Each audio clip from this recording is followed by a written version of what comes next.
Can't Stop the Feeling by Justin Timberlake. This is a fun one to add to your set because everybody knows the lyrics. It's a big hit. You'll have everybody singing along. The girls will be dancing, and it'll hit. So if you have someone that can sing this song, you should add it. Welcome to #LearnTheSong. If you guys aren't familiar with this, this is not a note-for-note thing like you see all over YouTube and Facebook and everywhere else. This is a live band approach. If you're in a cover band, you're playing with your buddies and you want to tackle tunes, this channel is dedicated to breaking down songs. If you have 2 or 3 different guitar players with keyboards or whatever, and you're trying to figure out different parts, what the feel of the song is, what's the harmony, what's the melody, if you're going to improvise, what are the key things to take away from, the lead playing you hear on the record, and basically just what makes the song, so that you guys can pull it off in the clubs and weddings, at bonfires or wherever. So let's jump right in. Now this song is very neat. It's simple, but it's got a very cool bridge that is jazzy, but it's also pretty simple to play, and it's a classic example of if something sounds good, it is good. So we're not going to get into too much crazy theory, but just realize that even if things leave key, in these super pop songs, typically you hear things always in the same key and there's not much deviation. But this does something really, really neat and uses some minor 7th chords as well, which really make the song bloom. So don't skip those parts or kind of fudge through them. But I just want to preface the song by saying that make sure you play the full minor 7th chords, do the suspensions, because it makes the song. It really does. So let's jump in. First off, the song is C major to an A minor 7, which is just an A minor, but you're playing a G, right? And to F major. So this makes it in the key of C major or A minor, which is their relative majors and minors, right? So it starts off with just one guitar player, or if you listen to the track, it's the keyboards, just letting them ring out 4 beats apiece.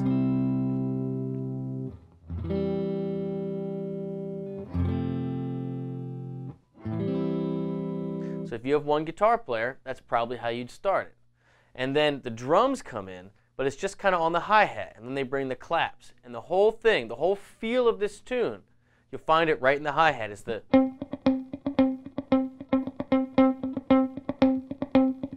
Listen to it. It's a triplet kind of thing. Even though the one guitar player is going to ring out just 1, 2, 3, 4. Or keys if you have them. And again, you'll hear it's got that swirly kind of effect. So if you have a tremolo or something like that, you might want to experiment with getting a close representation of that sound.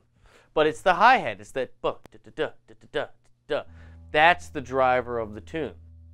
Now when the riff comes in, when the lick comes in, you have that bass line.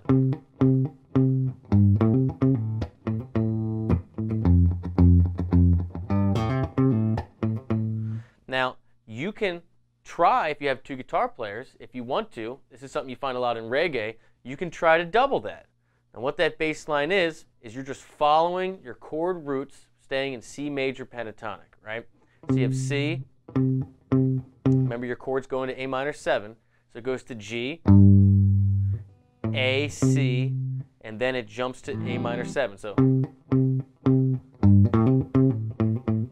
kind of does that double C where it pops C, C, C, G, A, C, C, A. Now it goes to F. Remember, F major is your next chord. Same deal. And then it goes back to A minor 7. So that's just F, F, F. And then the same part. G, A, C, C, A.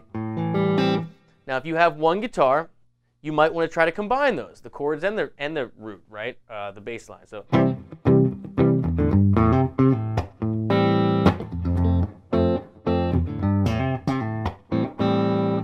But I think it makes the most sense if you have 2 guitar players or a guitar player in keys, let one just let it kind of the chords ring out, and do the strumming when it picks up, and have the other one double the bass line.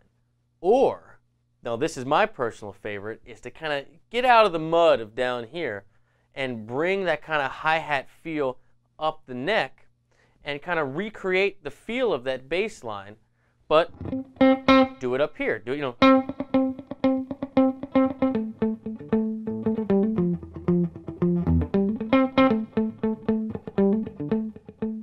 right? So this is A minor or C major pentatonic. That's your basic feel. And same way as I'm following the root notes, you know, C, A, and F, and with some G's in there, you know, as the kind of like the transfer note. I'm doing it here, you know.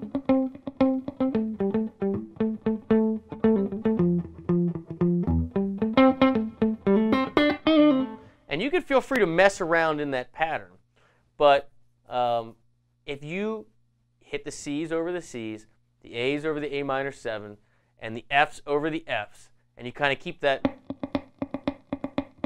that is a great high part for this song. It's going to make the hi-hat kind of feel bloom, and it's really going to just get you out of here. You know, it's going to get you out of there, especially if you have 3 guitar players or keyboards and 2 guitars. You can't all be down here. Ideally, you'll have one person doing the chords, you'll have the bass player laying the bass line down, and one person kind of mimicking it up here, so you have, you know, a low, a mid, and a high part. That's always the goal if you have the pieces. Moving on to the bridge. I mentioned this before. The bridge is super cool because it does this little jazzy thing, right? It goes from C major to B flat. But before each one, the chords are suspended, right? With a second, a fourth, and a flat 7. Again, we're not going to go crazy theory here, but what that means is instead of just C major, we're going to have B flat major over the C in the bass. So the C never changes in the bass, but you do a B flat major triad to a C major triad. Now again, you'll hear that, right? You don't know, it's really a suspension. And what suspension means is you're suspending the third, meaning it's implied that it's major or minor, but you're not actually playing the third. Now typically when you suspend the third, you either play the second, which is below, or you play the fourth, which is above, instead of the third. In this case, you're playing both. You have the fourth, the second, and then a flat 7. So it gives it a 7th chord, but it's suspended. So it really wants to go somewhere. I find the best way to do that is to, again, just think in triads. You have a C in the bass, B flat to a C. You can do it here. C in the bass, B flat to a C. If you have 2 guitar players, do them in 2 different spots. But the key, again, just think B flat major triad to C major triad. Then everything goes down a whole step. So you have, so A flat major over B flat to a B flat. Same thing, it's that suspension. And this is almost like we're in the key of F. It almost like changes to the key of F, because C would be 5 and F, B flat would be 4, and then it goes down to F, but it's F minor. Of course it is. Why not, right? Because it sounds cool. That's why. It's F minor 7, which is an A flat major triad over F. And this is so neat because there's an F major in the verse, right? That's in the key of C. And when you have an F minor in the bridge, it really creates this wild juxtaposition for the listener. And it just, they know it has to go somewhere, but they really just don't know. So you gotta lead them, right? And in this song, it's led by the vocals. The vocals start harmonizing up that A flat major triad. That just imagine, it keeps going up. If you don't have 3-part harmonies in the band, I implore you, or even if you do and you want to add some extra texture, don't step on anybody's toes, don't take up their spot in the mix, but take that A flat major triad, let the bass stay on F,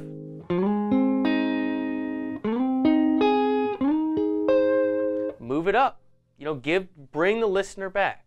And then right before it comes back in the verse, if you listen to the track, you'll hear it.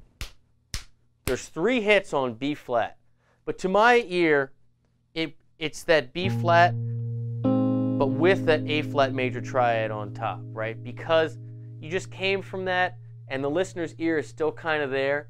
So if I were you in this band, that would be the chord I would hit 3 times. Now again, if you listen to the record, I feel like it's just the bass going bump, bump, bump. But if you hit it, that A flat over B flat, I think that really captures the essence of the tune the best. But if you don't want to do that, if you're just one guitar by yourself and it's too kind of weird, you can just hammer a B flat and you'll be fine. The last thing to talk about is the melody. Now the melody is all C major all day, right? He's not really stretching into anything crazy, and it works over all the chords. So if you do want to take a lead, realize that this song is a sing-along, right? This is everybody's dancing, everybody's singing, everybody knows the song. So this isn't the place to go bananas with C major and just blah, blah, blah, and just do that. If you want to do it, and it might not make sense for your band, but hey, if you're at a wedding and people are dancing, you don't want to switch to the next song yet, you haven't decided what the next song is yet, you want to stretch it out, fine, take a lead. But if you do, stay in C major and really try to mess with those vocal motifs that you hear Justin sing so well, and keeping with that rhythm on the hi-hat, right? That should be your gate. That should be your underwriting thing the whole way through, right? So if you're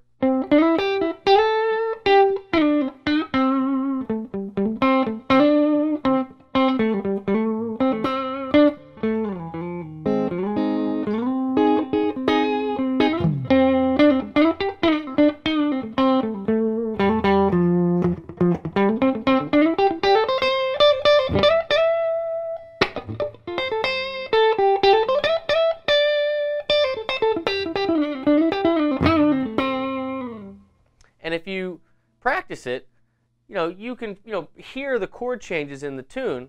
You can by staying in that melody line, right?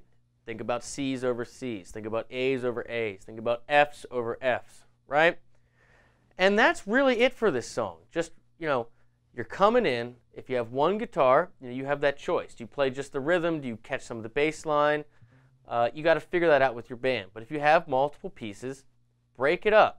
Whenever possible, always try to have a low, a mid, and a high. So ideally for this song, if you have a bass player that's laying down that groove, your first guitar player is playing the C, the A minor 7, and the Fs, and you have a higher guitar player kind of building on top of what the bass player is doing with the hi-hat and playing a higher part. When you go to the bridge, make sure you don't just do C, B flat, and F, right? It's B flat over C to C. It's A flat over B flat to B flat, and then it's F minor 7, and again, that's A flat major over F. That's what that is. So let the bass stay in F and bring up those A flat major triads to mimic that vocal harmonization that you hear that leads the listener back to that A flat over B flat, those 3 hits like that, and that brings you back into the verse. And just groove, man. Just groove with the drummer on that hi-hat thing. Let the snare release you, and just have some fun with it. And if you do take a lead, again, this is a sing-along tune. Everybody's going to know it. Everybody's going to be dancing. Don't screw it up by noodling all over the place. Try to sound like Justin singing, and you'll do just fine. So I hope you like this lesson, and if you do, please subscribe. I really appreciate your support. Like us on Facebook, and drop a hashtag Learn the Song in the comments. And I'll see you in the next one. Good luck.